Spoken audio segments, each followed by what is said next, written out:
Tu n'es pas en train de courir après une porte fermée, et tu n'es pas appelé à mendier ce que le ciel a déjà commencé à déposer dans ta vie. Ce jour de juillet porte une instruction calme et ferme, et elle vient te sortir du réflexe de t'épuiser pour être validé. Tu as peut-être regardé ton avenir comme si tout dépendait d'un entretien, d'un dossier, d'un nom sur une liste ou d'un appel qui tarde, mais quelque chose de plus profond est en train de se déplacer. Il y a des saisons où Dieu ne te demande pas d'élargir ton agitation, mais de reconnaître qu'il change la source. Et quand la source change, la manière de respirer change aussi. Imagine-toi dans ta cuisine tôt le matin, avec la lumière encore pâle sur la table, une tasse tiède près de la main et le silence qui remplit la pièce sans demander la permission. Le téléphone reste posé écran vers le haut, comme s'il attendait un message qui n'arrive pas. Et pourtant ton cœur sait déjà que l'attente elle-même est en train d'être travaillée. Tu regardes peut-être les murs, le sac prêt dans le coin, les papiers qu'on t'a demandés, et tu sens une fatigue discrète derrière les yeux. Tes épaules portent plus que leur poids, parce que tu as essayé de faire entrer la paix dans le couloir de l'urgence. Mais ce matin-là ressemble moins à un retard qu'à un repositionnement. Tu as longtemps cru que la sécurité venait d'un revenu nommé à l'avance, d'un contrat visible, d'un employeur rassurant, d'un calendrier qui se laisse lire comme une carte. Pourtant, le corps sait quand une ancienne stratégie cesse d'être juste, et le tien l'a senti avant même que ton esprit le formule. Il y a dans ta poitrine une compression légère, puis une ouverture presque timide, comme si quelque chose refusait de continuer à vivre sous le poids du manque. Tu ne te dis pas tout haut que tu es épuisé de devoir toujours prouver que tu mérites d'exister, mais cette phrase travaille en dessous de ta respiration. Et dans ce travail caché, une autre manière de recevoir est déjà en train de naître. Ce que tu traverses n'est pas seulement une question de travail, c'est une question de dépendance intérieure, de confiance et de quelle main tu laisses gouverner tes journées. Quand la provision vient de Dieu, elle peut arriver par des chemins que ton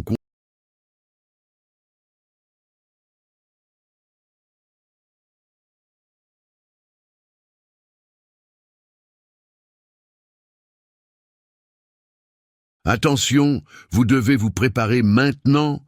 J'ai séparé un matériel pour ceux qui sentent que Dieu parle, mais ne savent pas quand, ni quoi, et vivent dans la peur de manquer le bon moment. Le calendrier secret des élus va vous donner cette clarté. Ce sont 7 secrets du calendrier du ciel, les marques temporelles que Dieu laisse dans la vie de tout élu, pour que vous reconnaissiez les signes, identifiez la saison dans laquelle vous vous trouvez, et voyez la date que Dieu a réservée pour vous avant qu'elle ne passe. Cessez d'appeler coïncidence ce qui est un signe de Dieu. Cessez de vivre selon l'horloge du monde, pendant que le ciel parle dans un autre temps. Cessez d'attendre sans savoir ce que vous attendez. Votre saison est en train de passer, et un élu qui ne reconnaît pas les temps de Dieu arrive non préparé précisément le jour du tournant. Plus de 10 000 élus ont déjà lu les signes et ont eu la conviction qu'ils cherchèrent depuis des années. Ils étaient comme vous, ils sentaient que Dieu avait quelque chose de prévu, mais ne savaient pas lire les signes. Ils vivaient dans l'attente silencieuse, et ils ont découvert que le jour était déjà dans le calendrier. Il suffisait de le reconnaître. L'offre est ouverte seulement ce mois-ci.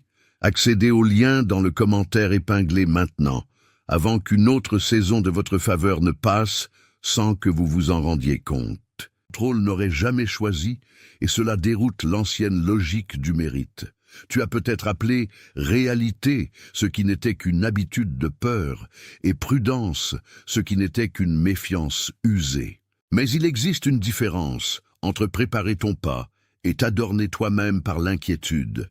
La porte qui s'ouvre maintenant ne ressemble pas à la porte que l'angoisse avait dessinée. Regarde encore la scène ordinaire de ce début de journée, car le ciel aime souvent parler au milieu d'un verre d'eau, d'une chaise déplacée ou d'un silence dans le couloir. Tu touches la surface de la table du bout des doigts, et ce simple geste te montre que tu es encore là, encore porté, encore visité par une présence qui ne fait pas de bruit inutile. Tu sens parfois une envie de te précipiter, de chercher, d'envoyer un message de plus, de vérifier une fois encore, une annonce ou une réponse, comme si la répétition pouvait fabriquer la paix. Pourtant, la répétition de la peur ne produit pas la sécurité, elle limite seulement. Ce qui vient de Dieu ne t'écrase pas, même quand cela te déplace. Tu n'es pas abandonné dans un vide économique, et tu n'es pas en retard pour une promesse qui t'aurait déjà échappé. Il y a des retards apparents qui sont en réalité des protections, et des portes fermées qui t'évitent une fatigue plus grande encore. Peut-être que ce que tu appelles absence était une instruction pour ne pas te lier à une source qui t'aurait desséché. Peut-être que le Seigneur était en train de retirer la gloire de l'effort isolé pour la rendre à la fidélité. Et ce retour-là commence quand tu acceptes que ta vie ne dépend pas seulement d'un salaire, mais d'une parole vivante. Souviens-toi d'Élie au torrent, puis chez la veuve, car le pain ne lui est pas venu d'un système humain stable, mais d'une fidélité plus haute que la prévision. Cette mémoire n'est pas là pour te faire rêver, elle est là pour te rappeler que Dieu sait nourrir dans des formes inattendues. Quand tu regardes ton propre quotidien, avec les factures, les courses, les trajets, les obligations et les regards des autres, tu comprends que la tension n'est pas imaginaire. Tu veux de la stabilité, et c'est juste, mais tu veux parfois la forcer par l'ancienne voie de la panique. Or la paix véritable commence quand tu cesses de confondre mouvement et provision. Il y a une différence entre chercher avec dignité et courir avec peur, entre répondre à une porte et supplier la vie de ne pas t'oublier. Dans ta gorge, cela ressemble à des paroles retenues, comme si tu avais appris à avaler les questions pour ne pas paraître faible. Dans tes mains, cela ressemble à une nervosité discrète, à l'envie d'ouvrir encore le téléphone, de vérifier encore les nouvelles, de faire bouger ce qui ne bouge pas. Mais ce que Dieu veut te montrer aujourd'hui, c'est que la provision peut venir avec une autre cadence, et que cette cadence est sainte. Elle n'a pas besoin de la violence pour être réelle. Quand tu te tiens devant l'incertitude, tu découvres que ce n'est pas seulement l'argent qui te manque parfois, c'est la certitude d'être vu. Alors, le cœur invente ses propres remèdes, comme se comparer, se forcer ou se juger en silence pour n'avoir pas avancé assez vite. Pourtant, le regard de Dieu ne mesure pas ta valeur à la vitesse de tes démarches. Il voit le poids exact que tu portes, et il voit aussi le poids que tu es en train de déposer. Dans cette vision-là, l'appel n'est pas à paniquer, mais à recevoir. Si l'un de ces mots a touché un endroit précis en toi, si tu as senti ton souffle changer en les entendant, écris 888 dans les commentaires et reviens vers moi. Ce n'est pas un code vide, c'est une manière simple de reconnaître que quelque chose a répondu en toi, comme une porte intérieure qui s'est entr'ouverte. Le nombre lui-même n'a pas de pouvoir magique, mais l'accord qu'il marque est réel, et cet accord dit que tu n'es pas sourd à ce qui t'appelle. Écris 888, puis reviens vers moi, car ce petit geste ressemble à une main levée dans le silence. Et ce silence, justement, n'est pas vide, il est en train d'être rempli. Tu as peut-être vécu trop longtemps sous la pression de devoir deviner où se trouve la sécurité, comme si chaque matin te demandait de recommencer la lutte. Pourtant, il y a des matins où la lutte s'use d'elle-même, lorsque tu refuses de lui donner ton premier regard. La fenêtre, la chaise, le carnet ouvert, la tasse froide, tout devient alors le décor d'un enseignement plus profond que la peur. Ton esprit commence à comprendre que l'attente peut être un lieu de formation, non un tombeau. Et cette compréhension te prépare à voir la provision sous une forme plus vaste que celle que tu imaginais. Il y a aussi la tentation de croire que si une porte n'est pas encore ouverte, alors tu dois courir dans toutes les directions. Mais les directions prises sous la panique multiplient souvent le vide, plutôt qu'elles ne le comblent. Le Seigneur ne te forme pas dans l'agitation pour te perdre, il te recentre pour te garder. Et ce recentrage n'annule pas ton besoin concret, il ordonne simplement ton cœur avant la réponse visible. Ce que tu appelles manque peut devenir le lieu même où la dépendance change de main. Quand tu passes devant le miroir sans vraiment te regarder, tu peux sentir que quelque chose en toi réclame autre chose qu'une solution rapide.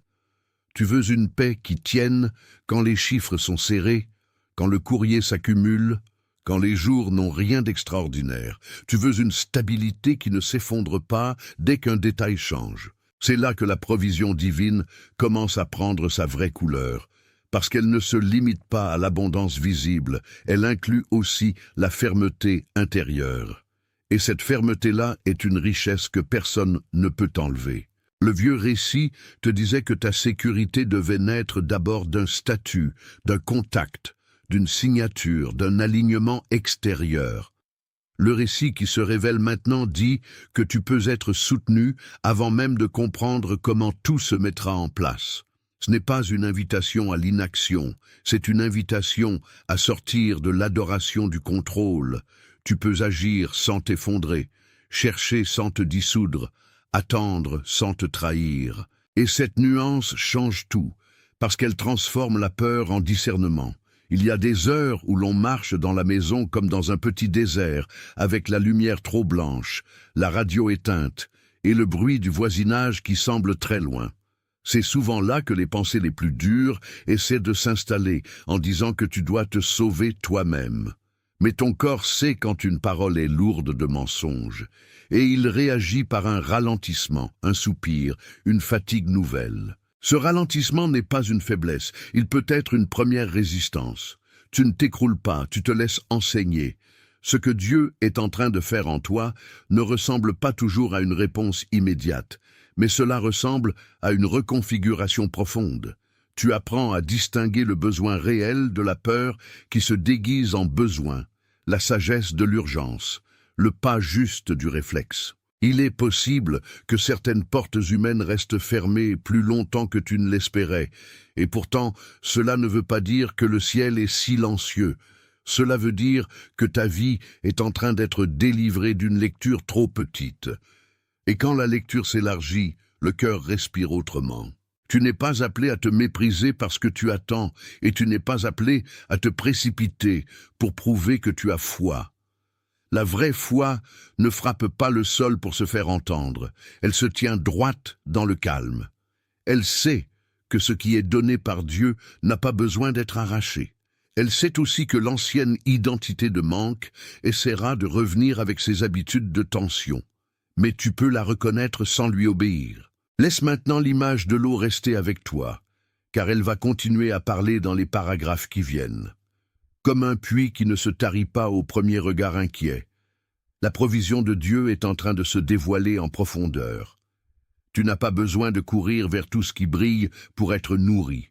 Tu as besoin d'apprendre à discerner la source. Et plus tu discernes la source, moins la peur décide pour toi. Quand l'image que je viens de te montrer a trouvé sa place en toi, écris UV Joiso dans les commentaires et reviens vers moi. Je te parle ainsi pour que le signe reste concret, car ce que l'âme reconnaît doit aussi pouvoir être nommé.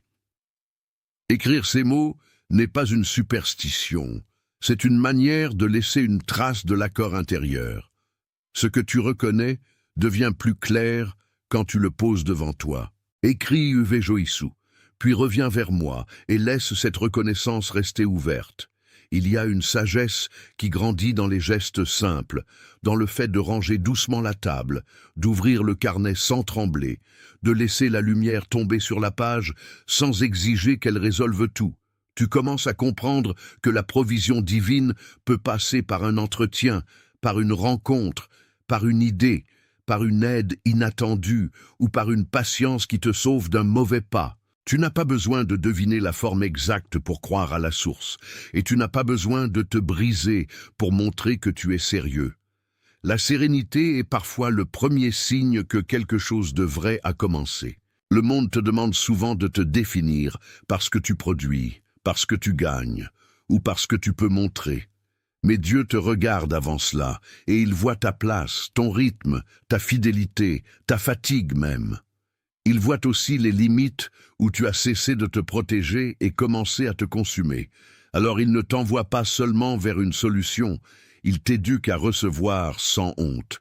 Cette éducation est lente, mais elle est bonne. Tu peux sentir le vieux réflexe revenir quand tu ouvres un message et qu'aucune réponse ne vient, quand tu compares ton chemin à celui des autres, ou quand le soir tombe avec ses questions sans voix. Pourtant, ce soir-là n'a pas le dernier mot. Le silence qui t'entoure n'est pas forcément un refus, il peut être un espace où Dieu nettoie ce qui te distrairait. Et pendant qu'il nettoie, tu apprends à rester sans t'effondrer.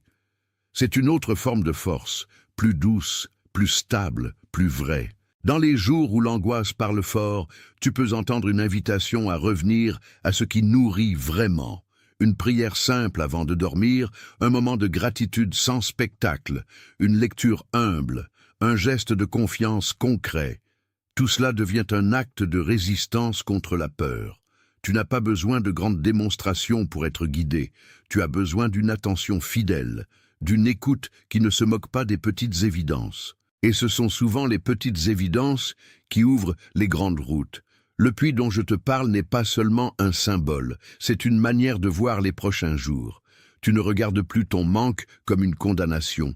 Tu le regardes comme un endroit où la main de Dieu peut te surprendre. Tu ne regardes plus chaque attente comme un échec. Tu la regardes comme un seuil possible. Et ce seuil a besoin de ton consentement, pas de ta panique. C'est là que ton avenir commence à changer de température. Si tu sens que cette source intérieure est en train de se réveiller, écris « Est tout pronto » dans les commentaires et reviens vers moi. Ce n'est pas une formule vide, c'est une manière de dire que tu ne fermes plus la porte à ce qui t'est préparé. Le présent de ces mots compte, parce qu'il place ton cœur dans l'instant où la confiance commence. Tu n'attends plus seulement une solution, tu te tiens déjà dans une disponibilité nouvelle. Écris « Et tout pronto », puis reviens vers moi et laisse cette disponibilité devenir réelle. Tu remarques peut-être qu'au lieu d'une précipitation, une espèce de calme plus ferme s'installe quand tu cesses de te battre contre tout. Ce calme n'est pas de l'indifférence, il est la preuve que ton intérieur ne se laisse plus gouverner par le manque. La chaise, le téléphone, la fenêtre, le carnet, tout ce qui semblait banal devient alors un témoin discret de ta transformation. Tu es encore dans la même pièce, mais tu n'y habites plus de la même manière. Et c'est souvent ainsi que le ciel commence à répondre. Ce qui vient maintenant n'est pas une promesse creuse, c'est une invitation à la fidélité dans l'invisible. Tu vas peut-être continuer à chercher des réponses concrètes, et c'est légitime, mais tu ne le feras plus à partir de la peur nue. Tu marcheras avec une autre posture, plus calme, plus droite, plus réceptive. Cette posture ne nie pas le besoin, elle l'ordonne sous une confiance plus grande. Et la confiance, quand elle est vraie, change la manière dont les mains se posent sur la journée. À certains moments, tu vas sentir l'ancien scénario vouloir reprendre sa place, comme s'il était plus crédible parce qu'il est familier. Mais le familier n'est pas toujours le vrai. Il y a des habitudes qui portent le parfum de la survie et non celui de la paix. Alors tu peux les reconnaître sans leur donner le pouvoir de définir ton lendemain. Tu n'es pas en train de perdre, tu es en train de sortir d'une lecture épuisante. Je vais maintenant garder l'image du puits avec toi encore un peu, parce qu'elle est en train d'approfondir ce que tu n'arrivais pas à formuler. Parfois, la provision ressemble d'abord à une pause dans le bruit, à un ralentissement des peurs, à une clarté qui n'explique pas tout, mais qui rassure. Cette clarté ne remplace pas l'action, elle la purifie. Et quand l'action est purifiée, elle cesse d'être une fuite. Elle devient une réponse. Parfois, la vie te conduit vers un endroit où tu dois simplement rester vrai devant Dieu, sans costume, sans performance, sans emballage d'assurance. Tu poses la carte, tu laisses la liste, tu regardes la pièce avec ses ombres du soir et ses objets immobiles. Tu sens alors que ton cœur s'ouvre un peu malgré lui, comme s'il avait fatigué de tenir tout seul. Dans cette fatigue, il y a une sainteté que tu n'avais pas remarquée. C'est là que la source commence à être reconnue comme source. Le mot que tu as entendu n'est pas « abandonne », mais cesse de te définir par la lutte. Tu peux chercher une direction, oui, mais sans faire de l'angoisse ton maître. Tu peux répondre à des opportunités, oui, mais sans faire d'un homme, d'un système ou d'un contrat la mesure ultime de ta sécurité. La vraie mesure s'élargit quand Dieu devient la racine de ton repos. Et ce repos n'est pas passif, il est gouverné. Tu n'es pas moins sérieux parce que tu refuses de te consumer, et tu n'es pas moins responsable parce que tu gardes le cœur tranquille. Au contraire, cette tranquillité protège ta lucidité. Elle te permet de voir ce qui nourrit et ce qui vole la paix, ce qui ouvre et ce qui épuise, ce qui vient et ce qui imite. C'est dans ce tri que la provision devient tangible, et le tri commence souvent dans le silence. Si tu sens cette vérité descendre plus bas que tes pensées, écris Estu desperto dans les commentaires, et reviens vers moi. Ce mot n'est pas là pour faire joli, il est là pour dire que tu ne dors plus au milieu de ce qui t'appelle. Il marque une vigilance douce, une disponibilité qui ne s'agite pas. Tu n'es pas en train de forcer le ciel, tu es en train de répondre. Écris Estu desperto, puis reviens vers moi et laisse cette veille rester vivante. Il y a des soirs où l'on comprend qu'on n'a plus envie de vivre sous la tyrannie des urgences imposées. On ferme une application, on pose le téléphone, on éteint la lumière trop tardive et tout à coup le cœur respire mieux. Ce geste paraît petit, mais il libère un espace intérieur que l'agitation avait occupé sans droit. Tu n'as pas besoin de tout résoudre ce soir pour être en paix. Tu as besoin de rester accessible à la grâce. Quand tu laisses tomber l'idée que tout repose sur ta performance, tu ouvres un autre lieu pour l'aide de Dieu. Cette aide peut venir sans bruit, sans fanfare, parfois par une conversation juste, parfois par une opportunité simple, parfois par une force de tenir un jour de plus. Tu n'as pas besoin de contrôler le chemin pour en recevoir la direction. Tu as seulement besoin de ne pas revenir à l'ancienne prison. Et l'ancienne prison, souvent, n'a plus de clé. C'est aussi pour cela que le titre de ce message n'est pas une menace, mais un déplacement. On ne te dit pas de mépriser le travail, on te dit de ne plus le confondre avec ton sauveur. On ne te dit pas de refuser l'action, on te dit de refuser la servitude intérieure. Il y a des travaux qui nourrissent et il y a des poursuites qui dévorent. Tu apprends ici à faire la différence. Un matin viendra où tu te rendras compte que tu n'as plus la même réaction face au retard. Ce qui te jetait autrefois dans l'angoisse te trouvera plus stable, plus simple, plus ancré. Tu ne seras pas devenu insensible, tu seras devenu plus habité. Et cette habitation intérieure change la manière de traverser les nouvelles, les attentes et les décisions. Le puits est encore là, mais tu n'as plus peur d'y regarder. Ce moment n'appelle pas seulement un signe, il appelle un accord intérieur avec ce que Dieu remet en ordre en toi. Le téléphone, la fenêtre, la table, le silence, tout ce décor a servi à quelque chose de plus grand qu'une simple attente d'emploi. Il a servi à te montrer que la provision n'est pas d'abord une anxiété mieux organisée. Elle est une présence qui apprend à ton cœur où s'appuyer. Et quand le cœur apprend cela, il ne vit plus de la même façon. Il y a quelqu'un dans ton entourage qui a besoin de cette même parole ce soir. Quelqu'un de silencieux, de fatigué, peut-être de très appliqué à rester fort alors qu'il se sent invisible. Quelqu'un dont le visage t'est venu à l'esprit pendant que je parlais, comme une présence discrète derrière le bruit du jour. Envoie-lui ce message. Pas comme une recommandation, mais comme une livraison, parce que certaines paroles arrivent au bon moment par la main de quelqu'un qui pense à l'autre. Et ce geste peut devenir un refuge. Tu sais maintenant que la réponse n'est pas seulement dans ce que tu poursuis, mais dans ce que tu permets à Dieu de faire en toi. La provision peut être en marche là où tu ne l'avais pas calculé, et elle peut passer par des chemins plus simples que ta peur ne le croyait. Tu n'es pas tenu de produire ta propre sécurité comme un artisan anxieux. Tu es invité à recevoir une assistance plus haute que ton contrôle, et cette réception commence dans l'humilité. Ce que tu as porté jusqu'ici prend un autre sens, parce que la pression du manque cesse de définir tout le paysage. Les portes, les couloirs, les messages, les matinées, les regards, tout cela cesse d'être interprété uniquement par la pénurie.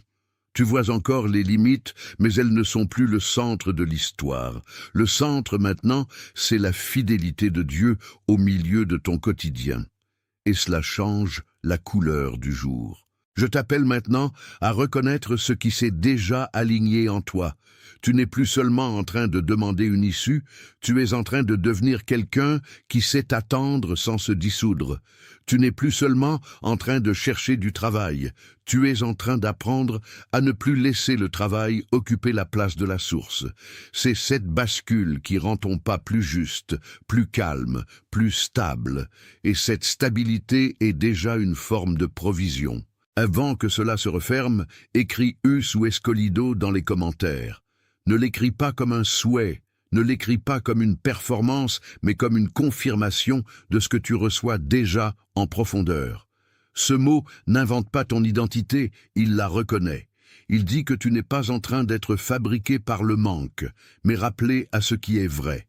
Écris U sous Escolido, puis reviens vers moi, car ce retour scelle l'accord. Quand tu relis tout ce qui a été traversé, tu peux voir le fil qui relie la table du matin, le téléphone silencieux, le souffle court, la mémoire du torrent, et cette source qui n'a jamais cessé d'être là.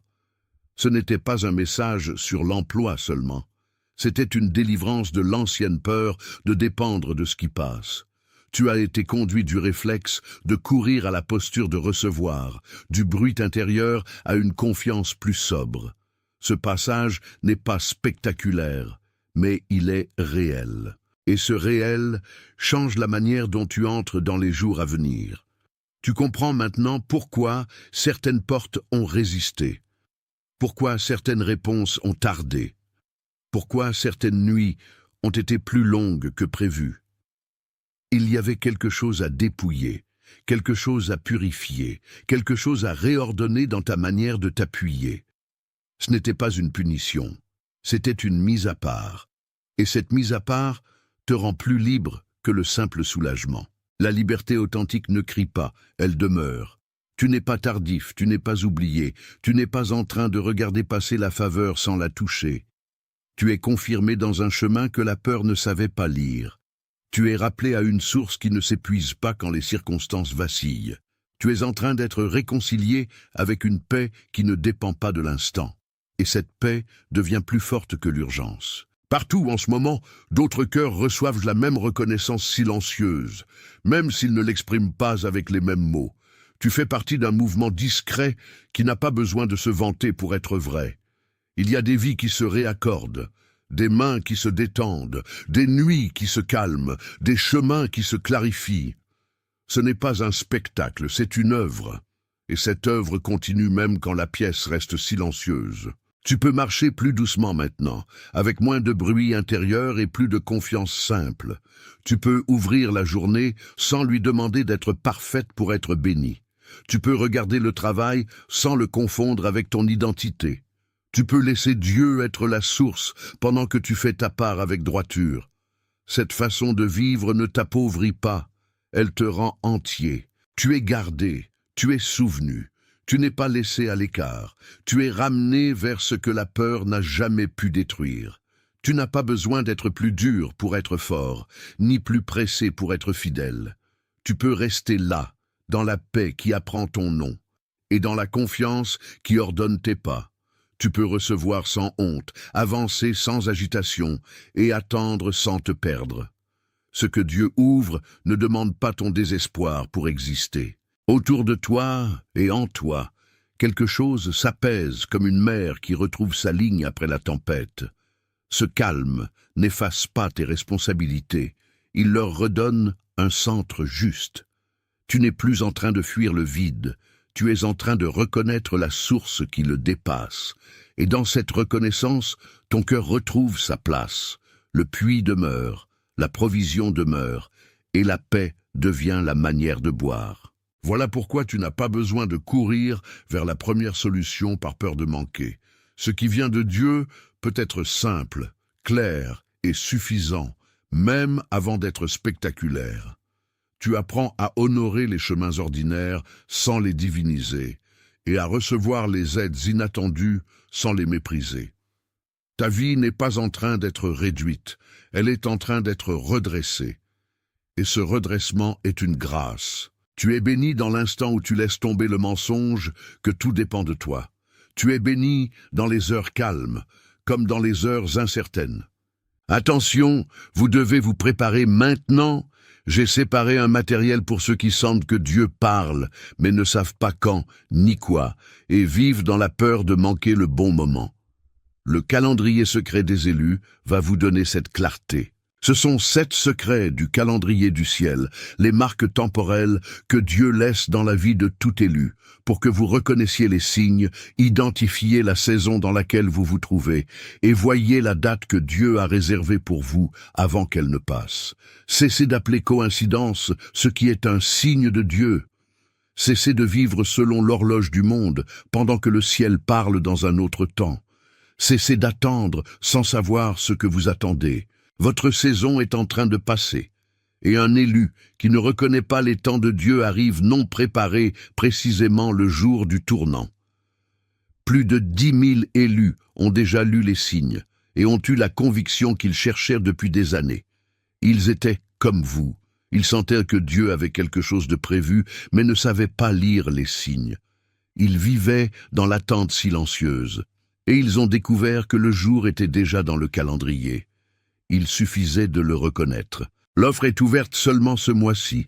Accédez au lien dans le commentaire épinglé maintenant, avant qu'une autre saison de votre faveur ne passe sans que vous vous en rendiez compte.